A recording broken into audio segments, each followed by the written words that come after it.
Hope that progress can be made with this most important neighbor on all sorts of problems, wrote Kennedy's National Security Advisor. Lester Pearson had been the president of the United Nations General Assembly.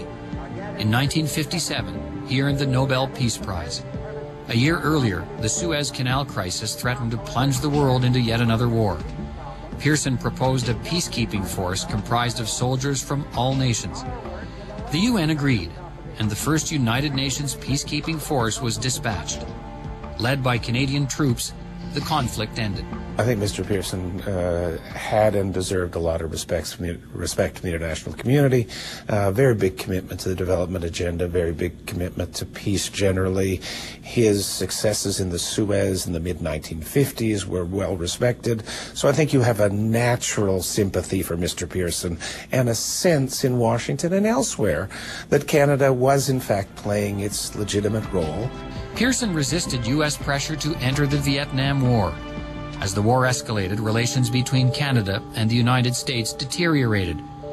Anti-war activists were widespread in Canada. Canada became a haven for thousands of Americans avoiding a war they did not support. The flow of immigration north, for the first time, exceeded that of Canadians going south.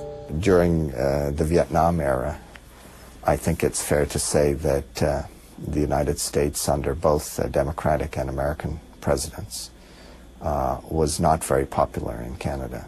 And there's a famous story of Lester Pearson, Prime Minister of the time, going down to give a speech at Temple University in Philadelphia, where he was very critical of U.S. policy in Vietnam. And this is at the height of the Vietnam War under President Johnson. He had a meeting afterwards with Johnson at Camp David, I believe, and what was intended to be a working meeting turned out to be a rather unpleasant get-together, because the American president had heard about Pearson's speech, and the story goes he grabbed him by the lapels when they were standing out on the terrace and said, you know, what the hell are you doing pissing on my rug? And Johnson was prone to colorful language, but you know, that and Nixon's continuation of the war meant that these were not popular leaders in Canada, and it made it in some ways difficult for our leaders to work with them. But again, what is again quite striking is that even though Canada was on, shall we say, an opposite course from the United States on Vietnam, it was under Johnson and Pearson that we signed the Ottawa Pact, which was really the first plank of what is now a full-blown free trade agreement between our two countries. Car Pact could give us 50,000 new jobs, read the headlines on the morning of January 16, 1965. Ottawa officials announced to Canada that the new agreement would provide thousands of new jobs, bring the price of cars in Canada down closer to the U.S. level, and reduce Canada's massive automotive trade deficit with the United States.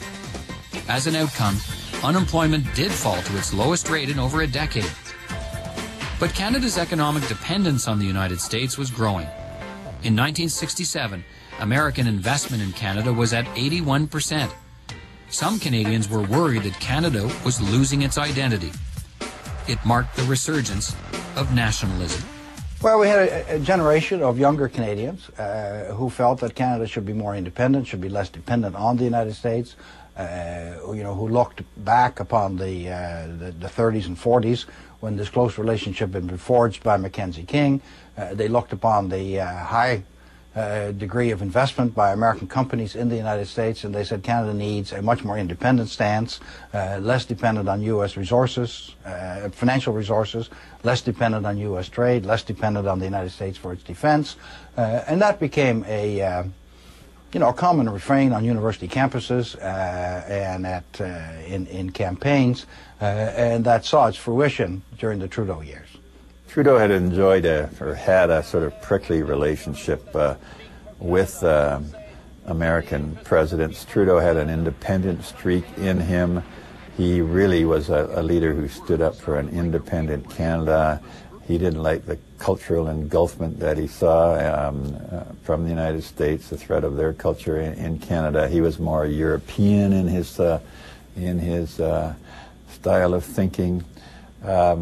He was more of an economic nationalist and opposed America's takeover of Canadian industries. He put up protectionist instruments against that. He tried to move trade away from United States to Europe and Japan. He wasn't very successful at doing that. During the Trudeau years, the point that really changed the nature of the relationship was the decision by President Nixon in 1971 to take the United States off the gold standard. And the United States until that time had provided the world's reserve currency, and the United States could no longer afford that. It was going through a major balance of payments problem. But in taking that measure, he also put in place punitive surcharge of 10% on all trade, and that really hurt Canada. And Canada thought it would be able to get an exemption, and Mr. Nixon disabused the Prime Minister of that. They were on for about 5.5 months, these measures, but the discussions between Trudeau and Nixon were not particularly fruitful. And so Trudeau and his foreign minister at the time, Mitchell Sharp, determined that Canada should try to pursue a more independent stance, both domestically and internationally, and that became known as the third option. Canada tried to negotiate better trade relations with Europe, with Japan, forge better relations with developing countries, the whole purpose of which was to deepen trade relations with them.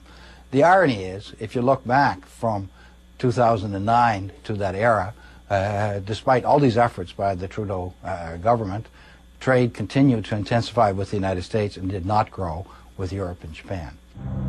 When Bound by a Border returns, the Mulrooney years.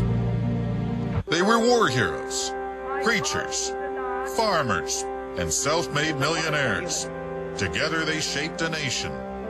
Join Holly Doan for The Premiers, a groundbreaking television series that documents the lives and legacies of 10 dynamic leaders. The Canadian experience told by people who shared the lives of these unforgettable leaders. The Premiers, a television first, only on CPAC.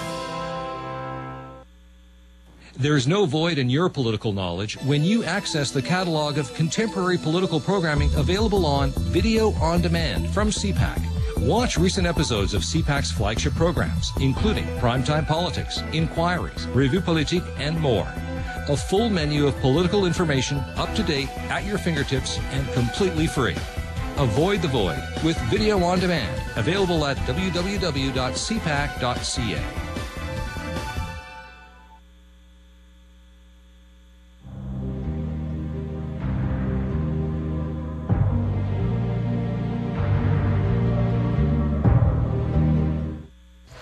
On September 4th, 1984, the Progressive Conservative Party won the largest majority in Canadian history.